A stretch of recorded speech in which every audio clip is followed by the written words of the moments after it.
അപ്പോൾ സന്തോഷകരമായ ഒരു വാർത്ത ഇന്നലെ മുഖ്യമന്ത്രി പറഞ്ഞു. നമ്മുടെ പ്രിയപ്പെട്ട ജെൻസന്റെയും നമ്മുടെയും ആഗ്രഹമായിരുന്നു വയനാട്ടിലുള്ള ശ്രുതിയുടെ ഒരു നല്ല ജോലി. ജെൻസൺ അവസാനമായി പറഞ്ഞു വെച്ചതും അതുമാത്രമായിരുന്നു. നമ്മുടെ റിപ്പോർട്ടർ TV-യിലെ പ്രതിനിധി VS രഞ്ജിത്തിനോട് പറഞ്ഞ ആ വാക്ക് നമുക്കൊന്ന് കേട്ടുവരാം. ഒറ്റയ്ക്കാണെങ്കിൽ ഒരു വീട് വേണം, പിന്നെ പറയാൻ പാകത്തിന് ഇവർക്ക് നല്ലൊരു ജോലിയും വേണം. അപ്പോൾ നല്ല ജോലി എന്ന് പറഞ്ഞു കഴിഞ്ഞാൽ ഞാൻ പറഞ്ഞിട്ടുണ്ട്, ഇതിന് മുമ്പ് ആരോടൊക്കെ പറഞ്ഞ കാര്യമാണ്. ഇപ്പം എൻ്റെ കാലം കഴിഞ്ഞാൽ അല്ലെങ്കിൽ എനിക്ക് തീർന്നാലും ഇവളിന് ഒറ്റയ്ക്കാവാൻ പാടില്ല. ഇവക്കൊരു ജോലി ഉണ്ടെങ്കിൽ ഇവള് സെറ്റിലായി കഴിഞ്ഞാൽ എനിക്കൊരു സമാധാനമുണ്ട്. ഇപ്പം ഞാനും പറഞ്ഞല്ലോ, എൻ്റെ ഈ ഹൈറ്റിലും പൊക്കത്തൊക്കെ കയറിയിട്ടുള്ള വർക്കുകളാണ്. കുറേ വട്ടം ഞാൻ അതിൽ കാല് തെന്നിയിട്ടുമുണ്ട്, താഴേക്ക് വീണിട്ടുമുണ്ട്. അപ്പോൾ എൻ്റെ കാര്യം എനിക്ക് തന്നെ അറിയാം, എത്ര കാലം ഉണ്ടാവും, എങ്ങനെ ഉണ്ടാവും എന്നൊക്കെ നമ്മുടെ വർക്ക് വെച്ച് നോക്കുമ്പോൾ എനിക്കറിയാം. ശ്രുതിക്ക് നല്ലൊരു ജോലി, അത് ജെൻസന്റെ ആവശ്യമായിരുന്നു. ജെൻസൺ അത് നമ്മളോട് പറയുമ്പോൾ അറം പറ്റിയ വാക്കുകളായി പിന്നീട് അത് മാറി എന്ന് നമുക്ക് പറയാം.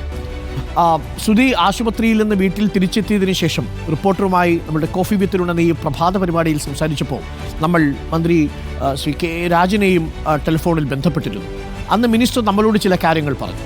ജെൻസന്റെ അവസാന ആഗ്രഹം സാധിക്കുമെന്ന് മന്ത്രി കെ രാജൻ റിപ്പോർട്ടർ TV-ക്ക് ഉറപ്പ് നൽകിയിരുന്നു. അന്ന് മന്ത്രിസഭായോഗം കൂടിയിട്ടില്ല. ഈ വിഷയം മന്ത്രി ഉന്നയിക്കുമെന്നാണ് മന്ത്രി പറഞ്ഞിരുന്നത്. കോഫി വിത്ത് തരുണിലായിരുന്നു മന്ത്രിയുടെ പ്രതികരണം. ആ പ്രതികരണം കൂടി നമുക്കൊന്ന് കേട്ടുവരാം. ഞാൻ ഉറപ്പായിട്ടും പറയുന്നു, ജെൻസൺ അവസാനം പറഞ്ഞതുപോലെ ഏറ്റവും ചേർത്ത് പിടിച്ച് കിട്ടാവുന്നതിൽ ഏറ്റവും നല്ല ജോലി തന്നെ ജെൻസൺ സ്വപ്നം കണ്ടതുപോലെ ശ്രുതിക്ക് സമ്മാനിച്ച് ഒരു പ്രയാസവും ഇല്ലാത്തതുപോലെ മലയാളം അവരെ കൊണ്ടുപോകും. കേരളം ഗവൺമെന്റ് അക്കാര്യത്തിൽ പ്രത്യേകമായിട്ടുള്ള ശ്രദ്ധയുണ്ടാകും. ഇനി നമുക്ക് ചെയ്യാൻ അത് മാത്രമേ ബാക്കിയുള്ളൂ. ശ്രുതിയെ ഒറ്റപ്പെടാത്ത വിധത്തിൽ ചേർത്ത് പിടിക്കുക, ഒരു കുറവുമില്ലാതെ കൊണ്ടുപോകാൻ ഏതു വിധത്തിലുള്ള സഹായം വേണോ ആ സഹായങ്ങളെല്ലാം ചെയ്യാൻ സർക്കാർ സന്നദ്ധമാകും.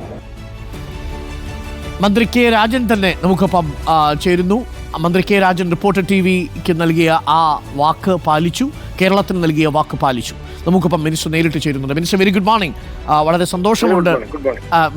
മിനിസ്റ്റർ നമ്മുടെ TV-യിൽ വന്നത് പറയുന്ന സമയത്ത് ഞങ്ങൾക്കറിയാം മിനിസ്റ്റർ അതിനകത്തൊരു എഫേർട്ട് എടുക്കുമെന്നറിയാം. വളരെ വേഗം തന്നെ മിനിസ്റ്റർ മന്ത്രിസഭയിൽ ഈ വിഷയം ഉന്നയിച്ചു എന്നാണ് ഞാൻ മനസ്സിലാക്കുന്നത്. അതിന് കേരളത്തിൻ്റെയും ശ്രുതിക്കും വേണ്ടിയുള്ള ഒരു നന്ദി അറിയിക്കുന്നു അങ്ങേക്ക്.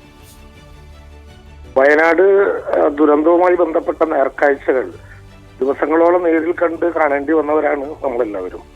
സ്വാഭാവികമായിട്ടും അതിന്റെ ഓരോ ഘട്ടത്തിലും വയനാട്ടിലെ ദുരന്തം മാത്രമല്ല, വയനാട്ടിലെ ദുരന്തബാധിതരെയും വ്യക്തിപരമായി നേരിൽ കാണുകയും അവരോട് ആ വിധത്തിലുള്ള സ്നേഹം പ്രകടിപ്പിക്കുകയും ഒറ്റപ്പെട്ടുപോയ ഓരോരുത്തരെയും ചേർത്ത് പിടിക്കാനുള്ള ശ്രമം ആ ഘട്ടം മുതൽ സർക്കാരിന്റെ പ്രതിനിധി എന്ന നിലയിൽ നടത്താനും കഴിഞ്ഞു. ഞാനല്ല, ഞങ്ങളെല്ലാവരും ചേർന്ന് ഇന്നലെ ബഹുമാനപ്പെട്ട മുഖ്യമന്ത്രി പ്രഖ്യാപിച്ചതുപോലെ ആരോഗ്യ വനിതാ ശിശു ക്ഷേമ വകുപ്പിന്റെ ഒറ്റപ്പെട്ടുപോയ 18 വയസ്സിൽ താഴെയുള്ള കുട്ടികൾക്ക് 10 ലക്ഷം രൂപയും മറ്റുള്ളവർക്ക് 5 ലക്ഷം രൂപയും ഉൾപ്പെടെ ഒറ്റപ്പെട്ടുപോയ എല്ലാവരെയും ചേർത്ത് പിടിക്കാനുള്ള നടപടിക്രമങ്ങളാണ് നമ്മൾ മുന്നോട്ട് കൊണ്ടുപോകുന്നത്.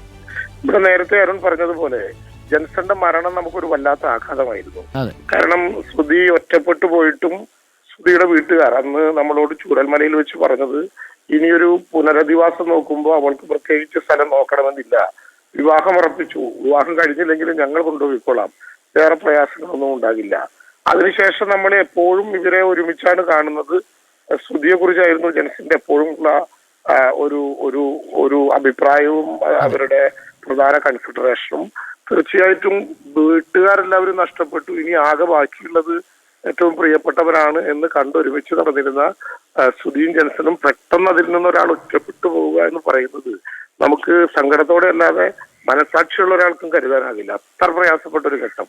ഞാനിപ്പോ കണ്ടു റിപ്പോർട്ടർ TV പ്രക്ഷേപണം ചെയ്തത് ജെൻസൺ മരിച്ച ഘട്ടത്തിൽ നമ്മൾ തമ്മിൽ പരസ്പരം കോഫി വിത്ത് തരുണിന്റെ പരിപാടിയിൽ നടത്തിയിട്ടുള്ള ഒരു സംസാരമാണ്. അപ്പൊ അന്ന് അരുൺ ഇതേ വാചകങ്ങൾ കേൾപ്പിച്ചുകൊണ്ടാണ് എന്നോട് പറഞ്ഞത്. അതുകൊണ്ടാണ് നമ്മൾ ഒരുമിച്ച് പറഞ്ഞത് ജെൻസന്റെ അവസാനത്തെ ആഗ്രഹമാണത്. കാരണം ഒരു നല്ല ജോലി, ഇവിടെ നിന്ന് മാറിയൊരു കൂര, ഇതൊക്കെയായിരുന്നു ജെൻസൺ ശ്രുതിയോട് പറഞ്ഞു വെച്ചിരുന്നത്. ശ്രുതിയെ കൂട്ടി നമ്മളോട് പറഞ്ഞു വെച്ചിരുന്ന പ്രധാനപ്പെട്ട കാര്യങ്ങൾ. സാധാരണ ഒരാൾ നഷ്ടപ്പെട്ട വികാരം മാത്രമല്ല, പിന്നെയും ഉണ്ടായിരുന്ന അവസാന പ്രതീക്ഷ കൂടി കൈവിട്ടു പോകുന്ന ഒരാൾ, അവരെ ചേർത്ത് പിടിക്കുക എന്നുള്ളതാണ് മലയാളത്തിന്റെ അതിന്റെ ഒരു പാരമ്പര്യം. ആ പാരമ്പര്യം നമുക്ക് നന്നായി മുന്നോട്ട് കൊണ്ടുപോകാൻ കഴിഞ്ഞു. പല പ്രതിസന്ധികളും ഇക്കാര്യത്തിലുണ്ടെങ്കിലും അത് കേരളം ലോകത്തിന് കൊടുക്കുന്ന ഒരു സന്ദേശമാണ്. മനുഷ്യർ ഒറ്റപ്പെട്ടു പോയാൽ മലയാളം അവരെ ഒറ്റപ്പെടുത്തില്ല. മലയാളത്തിന്റെ 3.5 കോടി മനുഷ്യരുടെയും കൂട്ടത്തിൽ അവരുണ്ടാകും എന്ന ഒരു പ്രഖ്യാപനമാണ് ഗവൺമെന്റ് നടത്തിയത്. തീർച്ചയായിട്ടും നമുക്ക് എല്ലാവർക്കും താങ്ക് യു മിനിസ്റ്റർ. ആ ഇടപെടലിന് കേരളവും സുധിയും അങ്ങയോടും മന്ത്രിസഭയോടും എക്കാലവും കടപ്പെട്ടിരിക്കും. തീർച്ചയായിട്ടും ചേർത്തുപിടിക്കലിന്റെ സന്ദേശമുണ്ട് മുഖ്യമന്ത്രിയുടെ ആ പ്രഖ്യാപനത്തിലും അങ്ങയുടെ ഇടപെടലിലും. Thank you minister. Thanks a lot. അപ്പോൾ പ്രിയപ്പെട്ടവരെ, വളരെ സന്തോഷകരമായൊരു വാർത്തയായിരുന്നു. റിപ്പോർട്ടർ ടി വിയിലൂടെ തന്നെ മന്ത്രി കെ രാജൻ എന്ന് പറയുന്ന സമയത്ത് ഇത്ര വേഗത്തിൽ ഇത് നടക്കും എന്ന് നമ്മൾ കരുതിയില്ല. തീർച്ചയായിട്ടും അങ്ങനെ വാഗ്ദാനം ചെയ്യപ്പെടുമെന്ന് നമുക്കറിയാം. കാരണം മറ്റാരും ഇല്ലല്ലോ നമ്മുടെ പ്രിയപ്പെട്ട ശ്രുതിക്ക്. അപ്പോൾ സർക്കാർ തന്നെ ചേർത്ത് പിടിച്ചു നിർത്തുന്നു എന്നതിൽ ഏറെ സന്തോഷമുള്ള കാര്യം. മാത്രമല്ല ശ്രുതി അതിന് യോഗ്യയുമാണ് എന്നതാണ് ഏറെ പ്രധാനപ്പെട്ട കാര്യം. വിദ്യാഭ്യാസപരമായും അവർ നഴ്സിംഗ് ഒക്കെ പൂർത്തിയാക്കി നിൽക്കുന്ന ഒരു പെൺകുട്ടി കൂടിയാണ്.